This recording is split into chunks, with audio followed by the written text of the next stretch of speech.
Iya, kita langsung mulai saja masuk ke materi. Pada pertemuan kedua tentang ya dasar-dasar penelitian di mana nanti lebih dalamnya itu akan kita bahas di bab-bab selanjutnya. Ini hanya sekadar pengantar-pengantar saja. Mungkin kalian sudah unduh sebelumnya, sudah dibaca, ya, sudah coba untuk memahami maksud dari pertemuan satu, kira-kira isinya apa saja sih? Oke, mungkin saya coba tanya ke siapa ya? Komtinya aja dulu deh, Denis. Kalau apa ada kata-kata penelitian yang terlintas di benaknya Denis, penelitian itu apa sih? Menurut saya kayak riset gitu, Pak. Ya riset, terus Terus ya mempelajari suatu hal. mempelajari suatu hal, oke? Pak itu maaf Doni nggak bisa nyalain kamera katanya. Dia ngechat saya. Oh iya, nggak apa-apa. Oke, tadi riset untuk melihat sesuatu, gitu ya, Mencari tahu. untuk Iya mencari bisa. tahu. Oke, sip, thank you Denis. Iya Pak. Kalau Puji Rahviani,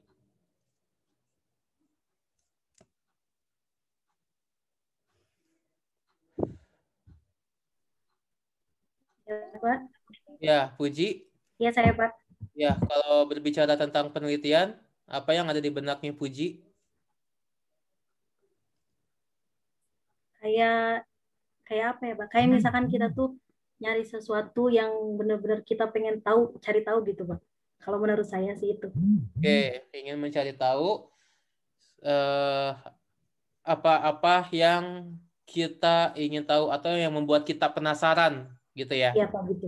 Oke, iya, ya jawaban siapa? Denis, jawaban Puji, ya. Hampir mendekati ya, nyerempet-nyerempet. Oke.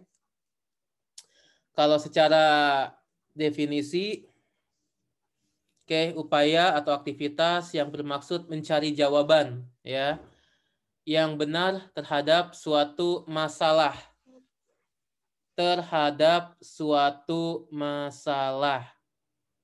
Kuncinya di sini. Oke, silakan di bold sama kalian, entah pakai apa gitu ya, karena ini PDF. Terhadap suatu masalah. Dengan tujuan untuk menemukan pengetahuan, mengembangkannya menjadi ilmu, dan atau menerapkannya dalam bentuk teknologi menurut prosedur yang sistematis dengan menggunakan metode tertentu. Metode tertentu hasilnya ya dapat dimanfaatkan atau berguna bagi masyarakat. Oke, kata kuncinya adalah adanya masalah, ingin tahu masalahnya kenapa bisa terjadi, ya, atau bagaimana permasalahan ini dapat diselesaikan, oke, ya, dengan cara apa? Menggunakan metode-metode tertentu yang tujuannya menemukan pengetahuan, mengembangkan ilmu, dan lain sebagainya. Oke, ini adanya masalah. Karakteristik penelitian ya tadi ya dari definisi itu kita kembangin, mengembangkan pengetahuan, memecahkan masalah. Lagi-lagi ketemu kata ini ya. Untuk memecahkan masalah. Metode penelitian ya.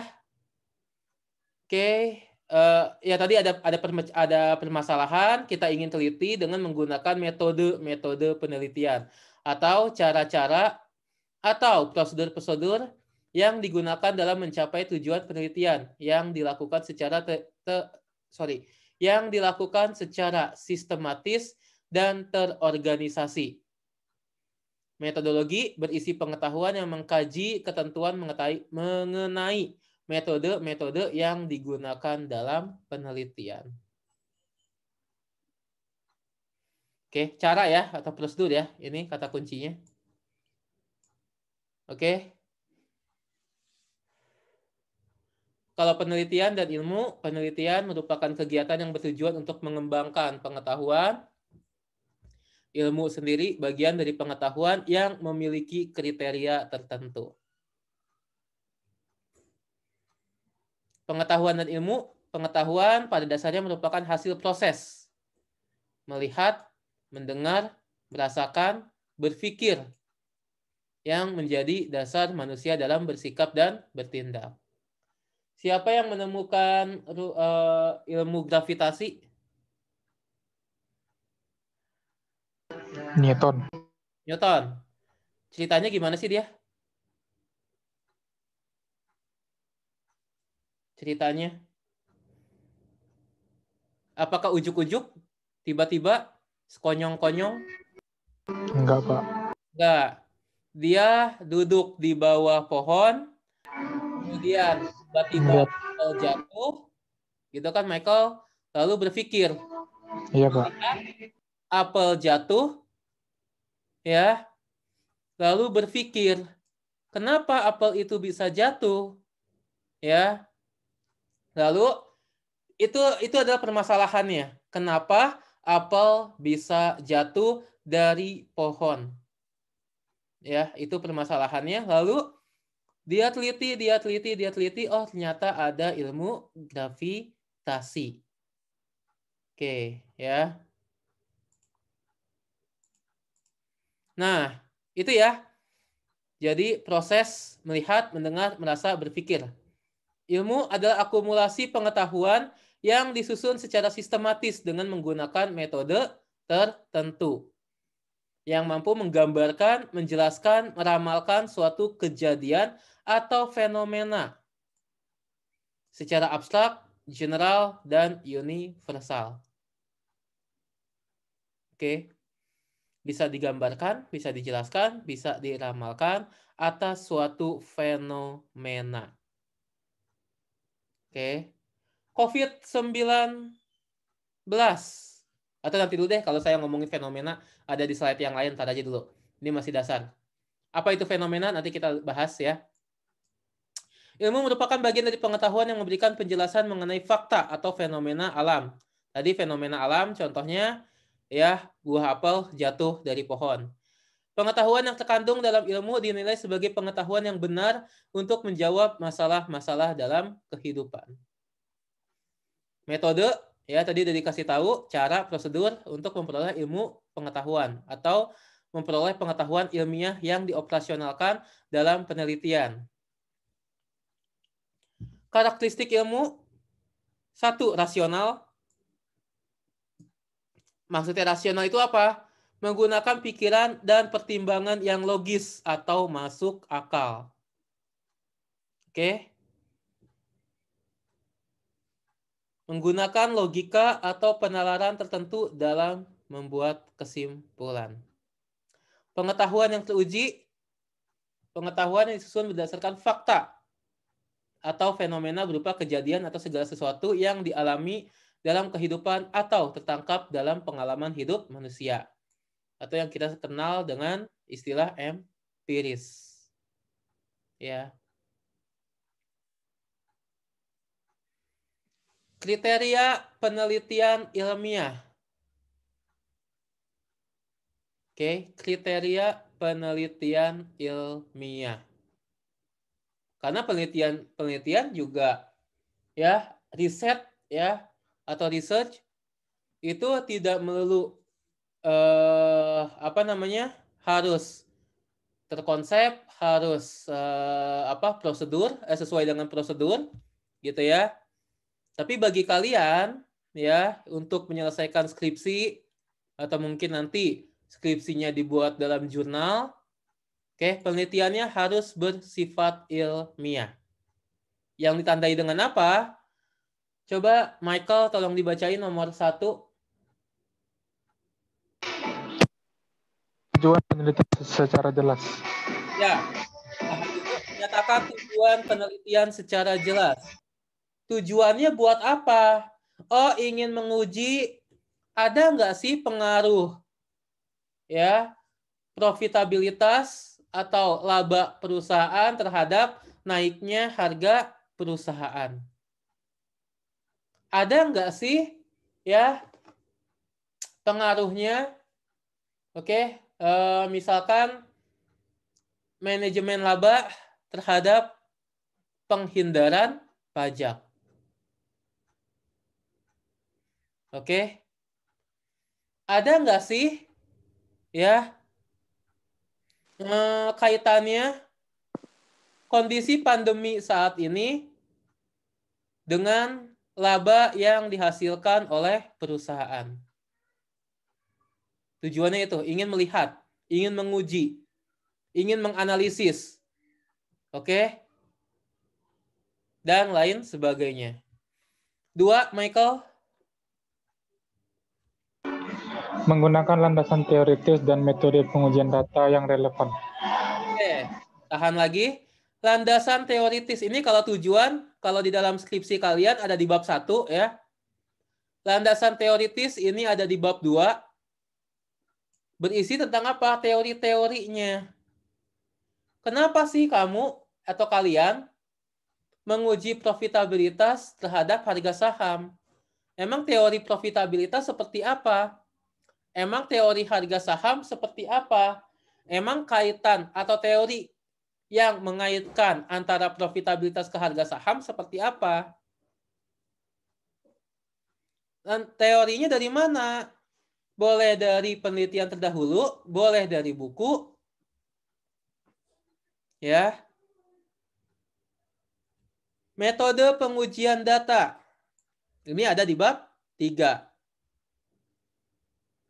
Metodenya apa? Oh, karena saya ingin menguji ya profitabilitas dengan terhadap harga saham. Jadi saya pakai uji regresi saja cukup. Ya. Karena ada variabel X, variabel Y. Oke, cuma 2 variabel, regresi linear sederhana. Apa aja ujinya? Oh, deskriptif, analisis deskripsi. Oh, uji asumsi klasik. Oh, uji regresi.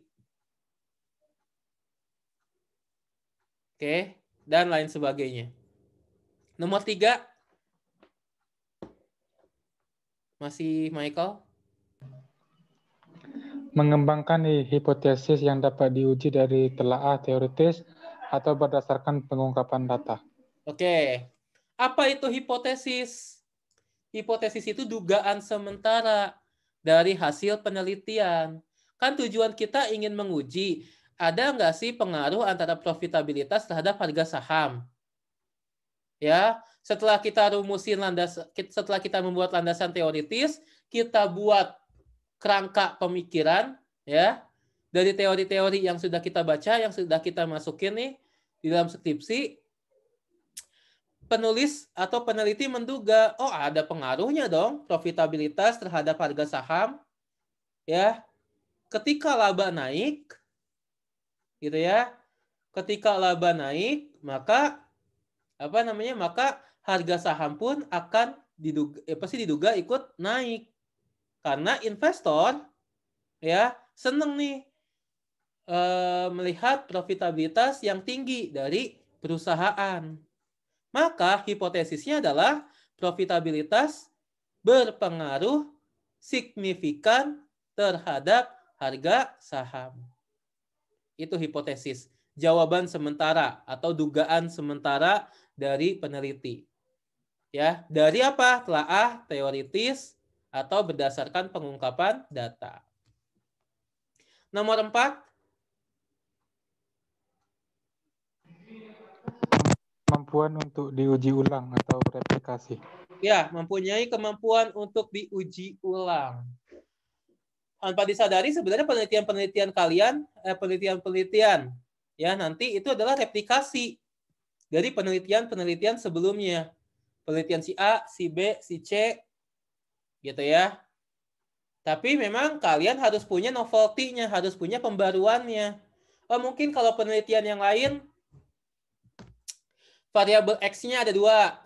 X1, X2. Untuk penelitian saya tambahin pakai X3. X3 ini belum banyak diuji oleh peneliti yang lain. Baru 1 atau 2. Atau sebenarnya ini belum pernah diteliti variabel tambahan ini. Karena kalian baca dari teori, ya, dari buku-buku, sehingga kayaknya ada kaitannya nih antara X3 yang kalian tambahin nih dengan Y, misalkan. Ya. Oke, jadi penelitian kalian itu harus bisa untuk diuji ulang. Dan penelitian kalian juga sebenarnya berasal dari peneliti-peneliti sebelumnya yang kalian kembangkan. Nomor 5. Memilih data dengan presisi sehingga hasilnya dapat dipercaya. Ya, memilih data dengan presisi ya. Datanya apa? Apakah laporan keuangan yang ada di Bursa Efek? Maksud saya di perusahaan-perusahaan yang ada di Bursa Efek, atau kamu datangin langsung ke perusahaannya, ya, atau seperti apa? Oke, sesuaikan dengan tujuan penelitian, sesuaikan dengan metode penelitian yang digunakan. Atau misalkan tadi siang ada teman kamu nih yang WA saya, Pak, kalau misalkan saya mau kuesionernya atau nyebarin datanya itu untuk 30 mahasiswa. Bisa nggak, Pak? Gitu ya. Nah, artinya teman kalian itu yang WA ke saya, dia berusaha untuk bagaimana memilih data ya agar hasilnya dapat dipercaya. Oke. Saya belum mengembangkan ya, saya belum mengembangkan nanti karena ada bagian-bagian lain yang bisa kita kulik lebih dalam. Ini hanya pengantar saja. Nomor 6. Menarik kesimpulan secara objektif. Ya, objektif ya. Jangan pakai subjektivitas. Oke? Kalau hasilnya tidak berpengaruh misalkan ya udah tunjuk sampaikan bahwa memang profitabilitas itu tidak berpengaruh terhadap harga saham. Kenapa? Kalian cari lagi teorinya, kalian cari lagi teori sih ya. Cari lagi teori yang menguatkan kenapa profitabilitas itu tidak berpengaruh terhadap harga saham. Jangan sampai hasilnya tidak berpengaruh, ya kalian coba untuk dibuat berpengaruh deh, gitu ya. Artinya apa? Kalian sudah ada subjektivitas nih. Tapi Pak, saya pengen meyakinkan saja menguji ulang. Kalau menguji ulang nggak apa-apa, gitu. Tapi berusaha agar hasilnya sesuai dengan keinginan kalian, itu yang salah. Ya. Menarik kesimpulan secara objektif. Nomor 7 dan nomor 8. Melaporkan hasilnya secara pasti atau sederhana. Ya. Nomor 8, temuan penelitian dapat digeneralisasi. Ya, oke. Laporannya harus sederhana, jangan dibuat ribet ya. Karena bahasanya juga dibuat bahasa yang dapat dimengerti ya. Oke. Oke, thank you Michael. Proses penelitian ya. Ada syaratnya. Sistematis merupakan penyelidikan yang sistematis terhadap masalah tertentu, menggunakan metode ilmiah, mengumpulkan bukti yang cukup dan representatif, menggunakan penalaran logis dan tidak memihak.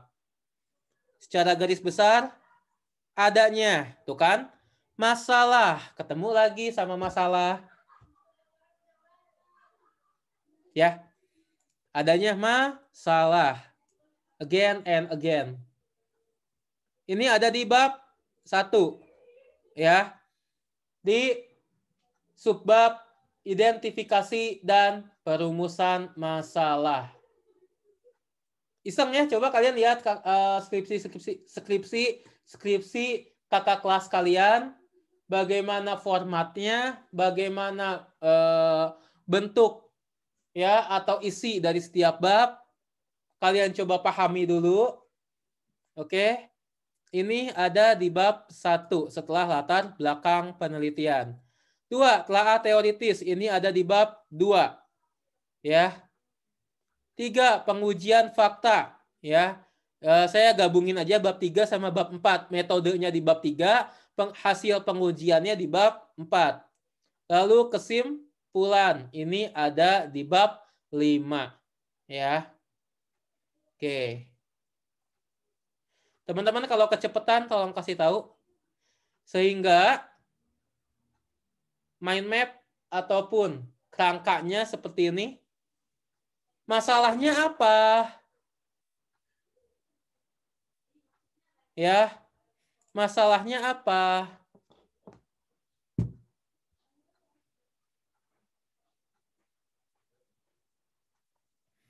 Teman-teman coba pahami dulu, mau di screenshot boleh, tapi kan kalian sudah unduh ya. Masalahnya, lalu landasan teorinya apa? Ya, dibuat hipotesis. Oh ya, saya lupa. Hipotesis, tidak semua penelitian itu ada hipotesis ya. Kalau dia menguji antar variabel, itu ada hipotesis. Tapi kalau kalian tidak menguji antar variabel, ya itu tidak wajib, tidak mesti ada hipotesis, ya. Oke, boleh dicatat ya apa yang saya sampaikan. Oke, hipotesis dari telaah teoritis kita menggunakan metode.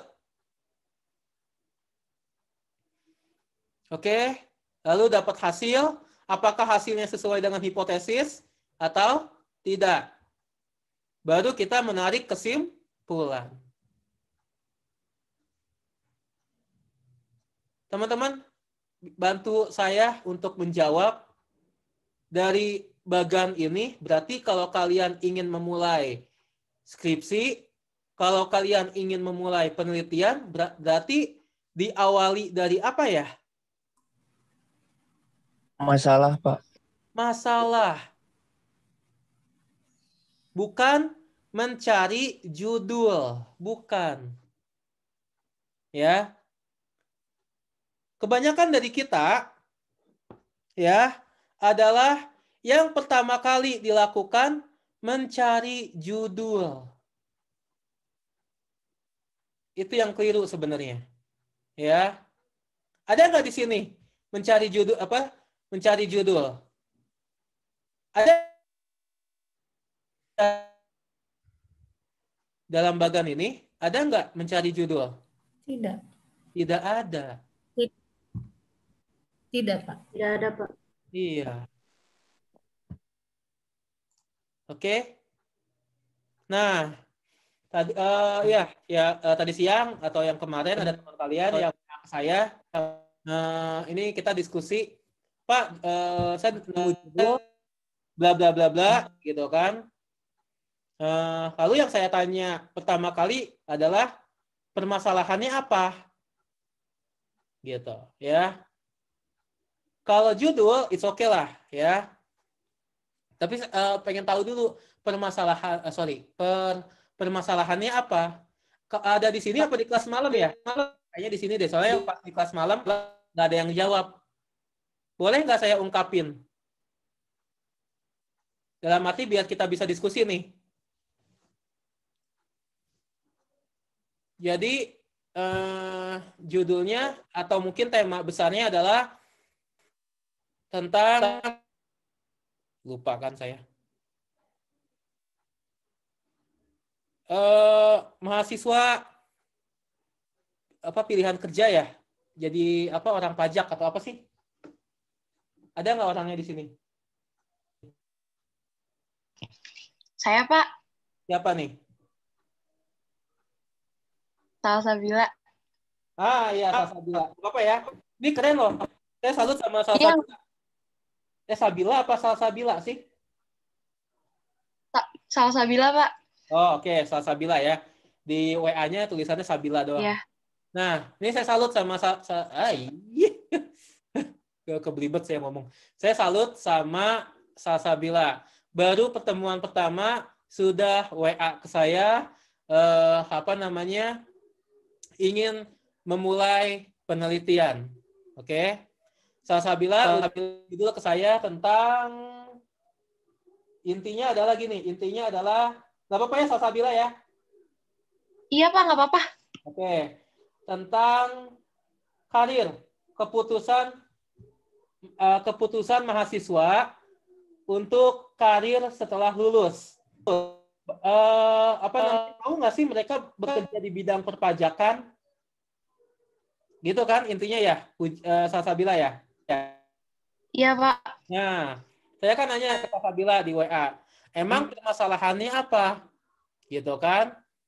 Nah, permasalahan ini bisa bermacam-macam nih Salsabila. Apakah ya sepanjang misalkan 2 tahun, 3 tahun mahasiswa lulusan akuntansi itu hanya sedikit yang bekerja di bidang perpajakan? Atau ya mungkin Salsabila punya data di bidang karir Unpad gitu ya. Mungkin aja gitu ya ada kuesioner atau apa, terus kemudian sama mereka dibuatin grafik, ternyata lulusan akuntansi lebih banyak itu di sektor akuntansi keuangan atau di sektor auditing gitu ya, kok di sektor perpajakan hanya 5% saja atau hanya 2%. Why? Kenapa? Mahasiswa kok hanya sedikit yang bekerja? Apakah memang nggak tidak ada tidak punya kualifikasi atau seperti apa? Gitu. Nah, itulah yang saya maksud dengan permasalahannya. Gitu. Ya, sehingga coba deh sama Salsa diteliti, pengen tahu nih untuk angkatan sekarang nih ya. Sekarang berapa nih yang mau skripsian? Angkatan 18 sama 19 atau 17 dan 18 misalkan. Mereka setelah lulus mau nggak sih kerja di bidang perpajakan? Coba dibikin kuesioner, ditanyain ke yang lagi skripsian nih. Gitu. Ya. Nah, itu yang saya maksud dengan permasalahan rasa. Gitu. Ya. Kadangkala dosen-dosen penguji nih di seminar proposal, ya Pak Rohman, ya siapa lagi tuh? Saya suka lihat itu style-style mereka ketika nguji. Kalau ya contohnya Pak Rohman deh, Pak Rohman itu pasti selalu nanya, ini permasalahannya apa ya? Kok nggak kuat sih di latar belakang permasalahannya? Gitu, ya. Kalau permasalahan tidak kuat atau sebenarnya tidak ada permasalahan, gitu. Misalkan contoh yang Salsa nih, ternyata baik-baik aja, banyak lulusan Pakuan yang kerja di bidang perpajakan, atau kalau kita berkaca di Provinsi Jabar atau di Bogor misalkan, ya banyak yang kerja di bidang perpajakan, gitu. Terus kenapa harus diteliti mahasiswa untuk bekerja di bidang perpajakan? Contohnya seperti itu, ya. Oke, jadi diperkuat permasalahan tersebut. Nanti di pertemuan-pertemuan selanjutnya ya akan lebih detail. Saya akan kasih tips cara trikinya untuk menemukan masalah. Gitu ya. Pak, ditunggu Pak. Tapi sejauh ini siapa namanya? Salsa paham nggak apa yang saya sampaikan? Alhamdulillah paham Pak. Paham ya? Oke. Ya. Nanti kita diskusi lagi kalau mau lanjut ke WA boleh Salsa? Ya. Baik. Terima kasih Pak. Oke. Ya. Pak, hidup saya aja udah banyak masalah, Pak. Boleh nggak, Pak? Dijadiin skripsi, Pak. Ya. Oke. Ya. Tapi kan harus sesuai bidangnya ya. Oke. Oh iya. Ini teorinya ya. Masalah itu apa, bla bla bla gitu ya. Saya samain aja. Atau tahan dulu sebentar, tahan dulu. Oke. Masalah ini ya, oke. Lalu ya, artinya apa? Ada kesenjangan antara kenyataan dengan harapan. Ya, yang kemungkinan jawabannya lebih dari satu alternatif jawaban. Kesenjangan antara kenyataan dengan harapan. Saya suka si A, saya suka Maudy Ayunda, gitu ya, ingin jadi pacarnya, tapi ternyata dia sudah punya pacar, gitu ya. Berarti kenyataannya saya tidak sesuai dengan yang diharapkan. Oke, kenapa Maudy Ayunda nggak milih saya? Apa saya mungkin terlalu baik, gitu ya? Apa saya terlalu tajir? Apa saya terlalu lainnya, gitu ya? Nah, ini penting untuk dipecahkan. Saya nanya ke teman saya, kira-kira kenapa ya? Kok saya nggak dipilih sama Maudy Ayunda jadi pacar? Gitu ya, dan lain sebagainya. Oke, kalau tidak dipecahkan, akan mengganggu suatu proses kehidupan. Galau lah, nggak mau makan lah, terus apa lagi? Tapi jangan hal yang lebih parah ya. Oke. Ya gitulah ya intinya ya, nggak mau makan, melamun terus gitu ya. Oke, ini inti dari masalah. Lalu ada fenomena. Ya. Apa itu fenomena? Kejadian nyata dapat berupa wujud, bentuk atau bangunan, proses atau fungsi, ya. Oke. Konsep merupakan istilah singkat yang menggambarkan fenomena.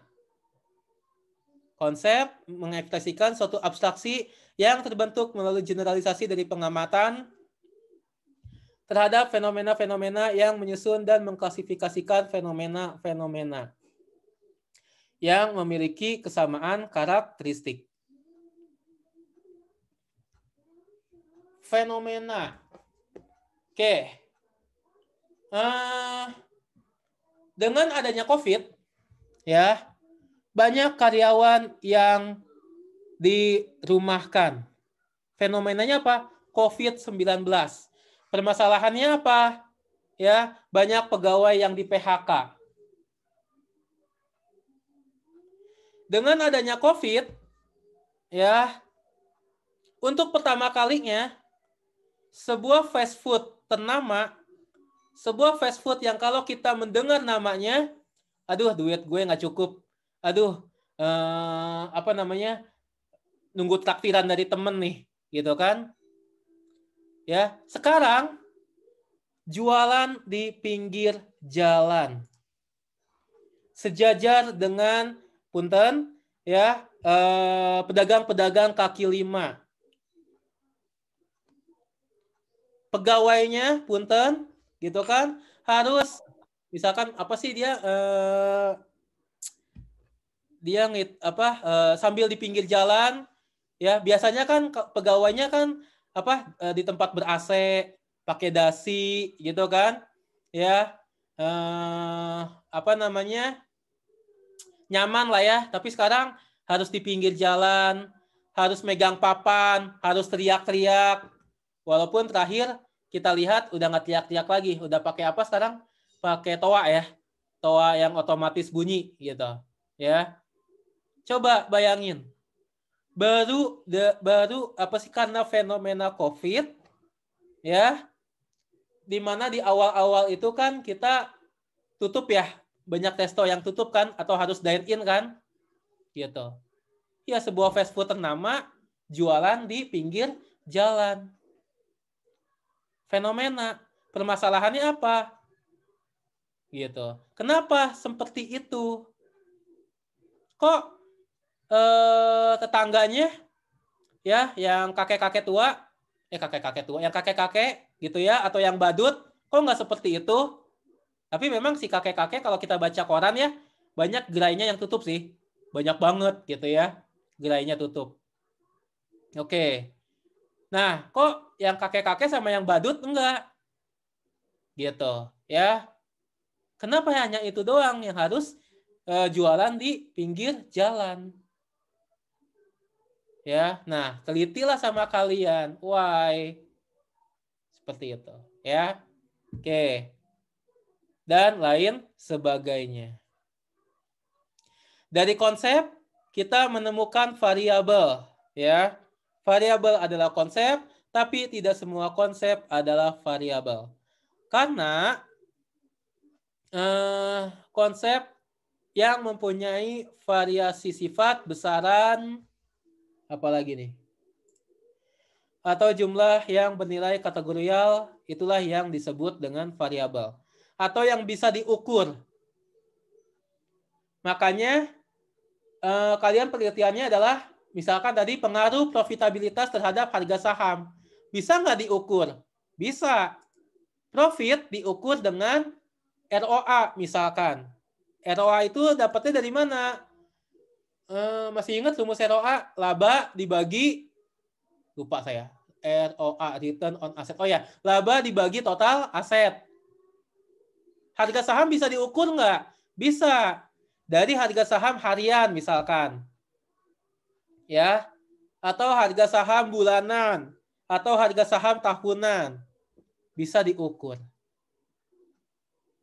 Teman kalian nih, yang jadi mahasiswa bimbingan saya, judulnya gini, pengaruh COVID terhadap bla bla bla, saya lupa. Saya nanya, COVID-nya diukur dengan apa ya? Bisa nggak? Mau pakai apa? Mau pakai data yang sakit? Kan kamu akuntansi. Mau pakai ini? Oh enggak Pak, ini tuh maksudnya saya pengen lihat kinerja keuangan sebelum dan sesudah COVID. Pengaruh COVID. Kalau gitu kenapa nggak judulnya gini aja? Apa sih saya lupa. Subhanallah ya muliasu. Analisis misalkan, saya lupa tapi ya. Analisis kinerja keuangan sebelum dan sesudah COVID. Sebenarnya yang diukur itu adalah kinerja keuangan. Bagaimana sebelum dan bagaimana sesudah atau selama COVID berlangsung. COVID-nya itu bukan variabel. COVID itu hanya periode waktu. Yang jadi variabel apa? Kinerja keuangan. Kenapa? Kinerja keuangan bisa diukur. Mau pakai apa? ROA bisa. Apalagi? ROA bisa. Lalu apa? EPS bisa. Mau pakai apa lagi? Dan ini kalau saya udah stuck, saya langsung aja. Dan rasio lainnya gitu ya. Oke. Kinerja keuangan bisa diukur. Berarti dia apa? Dia variabel. Gitu. Ya. Nah, tadi Salsa bilang ngasih judul nih. Ngasih judul persepsi, motivasi, minat, pengetahuan mahasiswa. Persepsi bisa diukur nggak sih? Motivasi bisa diukur nggak sih? Minat bisa diukur nggak sih? Pengetahuan mahasiswa bisa diukur nggak sih? Enggak. Gitu. Ya. Jawabannya bisa, tapi nanti silakan cari sendiri gimana cara ngukurnya. Apakah pakai rasio sama seperti yang itu? Apakah pakai angka-angka? Atau bagaimana, ya? Gimana mengukur persepsi, gimana mengukur motivasi dan seterusnya. Ya. Oke. Ini udah langkah-langkah ya, penetapan masalah penelitian. Intinya adalah apa? Paparan tentang harapan, ketentuan, kewajaran, keharusan, patokan, ukuran. Paparan tentang kesenjangan antara kenyataan dan harapan. Mungkin nih anak pajak umum banget nih. Ya. Penelitiannya tentang tax avoidance, penghindaran pajak. Ya. Atau tax avoidance. Ya, tax avoidance itu penghindaran pajak ya secara secara melanggar undang-undang gitu ya. Oke. Sekarang kalau kalian baca nih ya, makanya kenapa saya minta kalian baca artikel. Ada yang tahu wacana KPK dengan Kementerian Keuangan apa yang terjadi? Katanya ada oknum-oknum di Kementerian Keuangan, oknum pemeriksa ya yang melakukan ya udah deh utang pajaknya si wajib pajak dikurangin. Ini serupa dengan kasus Gayus nih. Ya. Berarti kan ada WP yang melakukan tax avoidance, yang melakukan penghindaran pajak dengan melanggar undang-undang. Kalian pengen teliti. Kenapa sih? WP itu ingin melakukan penghindaran pajak? Faktor apa yang mendorong? Gitu ya. Oke, berarti fenomenanya, permasalahannya kalian bisa temuin di media massa. Ya, berarti menemukan masalah, ya, menemukan fenomena itu bukan hanya dari penelitian-penelitian terdahulu, tapi juga bisa dari media massa, ya, isu-isu yang lagi berkembang saat ini. Atau misalkan masih berkaitan dengan pajak nih ya, karena memang basic saya pajak. Seperti ini teman-teman. Selama 2020 sampai sekarang pemerintah masih memberikan insentif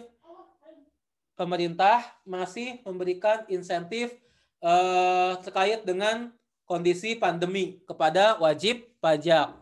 Pengurangan PPh, pengurangan pengangsuran PPh 25. PPh 21 ditanggung pemerintah gitu ya. Tapi saya pernah baca nih, masih banyak wajib pajak yang tidak memanfaatkan insentif tersebut. Karena katanya khawatir setelah nanti insentif udah selesai, mereka pajaknya akan diperiksa gitu ya, atau mungkin perubahan peraturannya sangat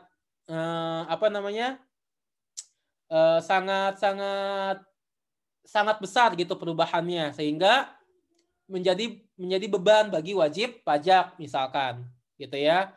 Itu kan fenomena kenapa banyak wajib pajak yang tidak memanfaatkan insentif gitu ya. Bisa kalian teliti, diambil di deskripsi kalian. Oke ya. Nah, itu tadi masih berkaitan dengan permasalahan. Telah teoritis tadi udah dijelasin, hipotesis tadi udah dijelasin, pengujian fakta juga sama. Kesimpulan ya, oke, mendukung atau menolak hipotesis yang dikembangkan dari telah teoritis. Pengungkapan fakta yang digunakan sebagai dasar penyusunan teori.